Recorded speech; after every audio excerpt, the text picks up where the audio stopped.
इस news channel पर जो भी वक्ता ने कहा वो उसकी अपनी राय है, जिसकी पुष्टि नेशन न्यूज इंडिया नहीं करता। धन्यवाद। किसी की औकात और हिम्मत है संविधान को समझ के ही बता दे। आज बाबा साहब ने कितना सिंपली, यही बाबा साहब की खूबी है, कितनी सिंपल रखा इसको, और हर एक सेक्शन के पीछे, हर एक धारा के पीछे देश की रक्षा करने के लिए, देश को एकत्र रखने के लिए कितना बड़ा उनका मकसद था। कोई राव, कोई मोदी जी की औकात नहीं है उसको समझ सके जितनी अम्बेडकर साहब। सर, लगातार कार्यक्रम भी एक के बाद एक हो रहे हैं और दिल्ली में हाल फिलहाल में ही कार्यक्रम हुआ था जहां ये मांग उठी है कि बाबा साहब संविधान निर्माता नहीं थे बल्कि BN राव थे, और ये बड़ी मांग और बड़े बड़े चेहरे वहां पर मौजूद थे। सब के सब मनुवादी हैं और मनुवादी मानसिकता के लोग बेईमान होते हैं। आज से नहीं, अशोक सम्राट के टाइम से कोई पहली बार है। कोई भी मनुवादी कभी अकलमंद हो नहीं सकता, कोई भी चीज़ की उत्पत्ति नहीं कर सकता। रट्टा मार सकता है और धोखा दे के ये बता सकता है कि ये काम मैंने किया। आज़ादी कब मिली है पहले यही बता दो। 2014 में तो मिली है। वो तो कंगना रनौत को मिली है ना सर। तो फिर देश को कंगना रनौत जी ने ये नहीं बोला कि उन्हें आज़ादी मिली है। देश को आज़ादी 2014 में मिली है, और आज़ादी के 3 साल बाद संविधान लिखा गया था। तो मोदी जी और अमित शाह जी ने बैठ के 2014 और 17 में लिखा है संविधान। आपको पता ही नहीं है कुछ। तो उससे पहले क्या देश में संविधान नहीं कहाँ था? बिल्कुल नहीं था। आप कैसी बात कर रहे हैं?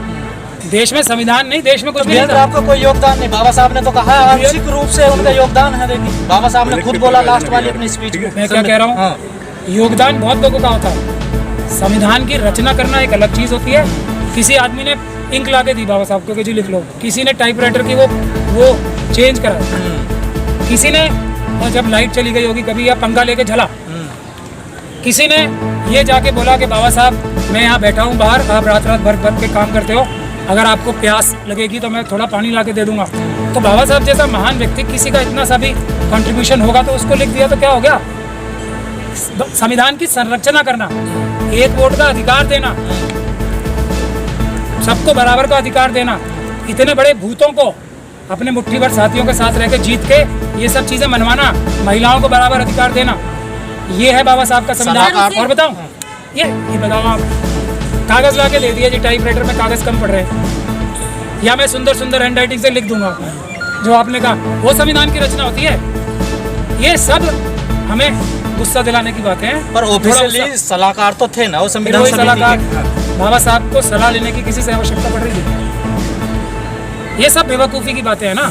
अब मोदी जी को नॉन बायोलॉजिकल बताना ही, अभी मनुवाद की देखो, मोदी जी सबसे बड़ा एग्जाम्पल है जो ये हरकत कर रहे हैं ना बाबा साहब के साथ।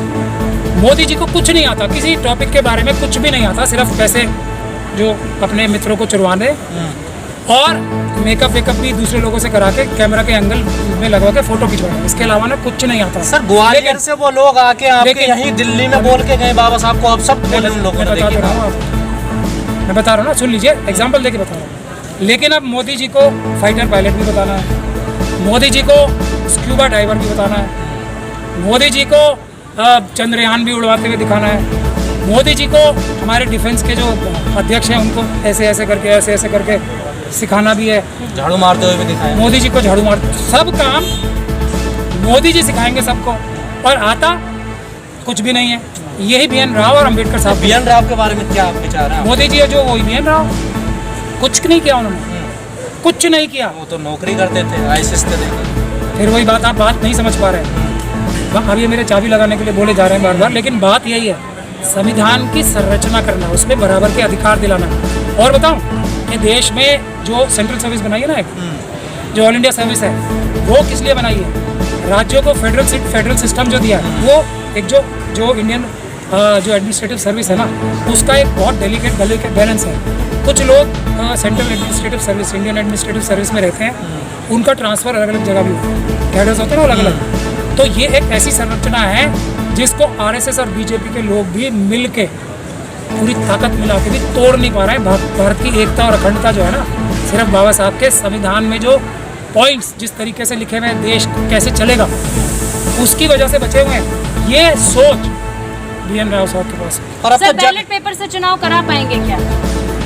100% बाबा साहब ने एक वोट का अधिकार दिला दिया ना। समाज एकत्रित हो रहा है क्या इस लड़ाई में? बिल्कुल हो रहा है, लेकिन संगठित करने के लिए देखिए भीतर घात होता है। वो नॉर्मल सी बात है, हम उसके लिए तैयार हैं। भीतरघात हो रहा है, हर तरफ हो रहा है, लेकिन फिर भी हम ज़मीन में गाड़ दिए गए।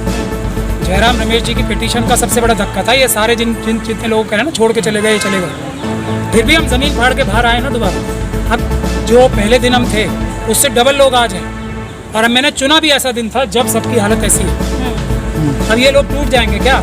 ये सैकड़ों लोग जो आज आए थे ये टूट जाएंगे। अब जो कुंदन है ना वो बचेगा आग में तब के, वो लोग आगे बढ़ेंगे। अगला बीजेपी कदम से है क्या होगा आपकी, सर जयराम आपका? रमेश से? नहीं, हर वो व्यक्ति जो आरएसएस और बीजेपी के साथ है, और ऐसे लोगों से जो आरएसएस और बीजेपी के साथ हैं और हमारे रैंक्स में खड़े दिखते हैं, उनसे भी उतनी लड़ाई है जितना सामने वाले दुश्मन से, बल्कि पीछे खड़े हुए दुश्मन भी होते हैं ना, वो ज़्यादा नुकसान कर सकते हैं। तो जयराम रमेश मिश्रा जी जो बसपा में है, ऐसे लोगों से, और ये चक्रवर्ती साहब और ऐसे लोगों से लड़ाई जो है हमारी ज़्यादा है, ज़्यादा कड़ी भी है। तो जैसे जैसे हम इन लोगों को हराएंगे वैसे वैसे अपोजिशन पार्टी के लोग हमारे पास आते जाएंगे। सर बिहार में चुनाव है, ऐसे में आप लोगों का अगला कदम क्या होगा और ये लड़ाई को कैसे अग्रसर रखेंगे? जा रहे हैं 27 को पटना में प्रेस कॉन्फ्रेंस है, और उसके बाद बिहार की हर डिस्ट्रिक्ट में आंदोलन है।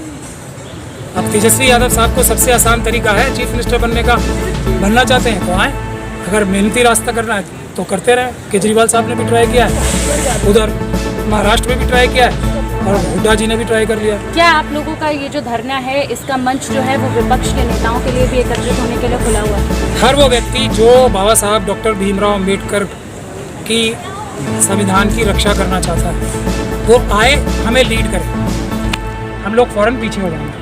हाँ, पुलिस की गोली चलेगी, लाठी चलेगी, तब हम थोड़े टाइम के लिए आगे रहेंगे। जैसे ही पुलिस को हम संविधान के रास्ते पे चलने के लिए मजबूर करेंगे, हम फिर पीछे हो जाएंगे। ये मेरा पहले दिन से स्टेटमेंट है, आज भी है, हमेशा रहेगा। मायावती जी अगर यहाँ आती हैं तो उसी दिन मोदी जी के उल्टे गिनती शुरू हो, खत्म हो जाएगी।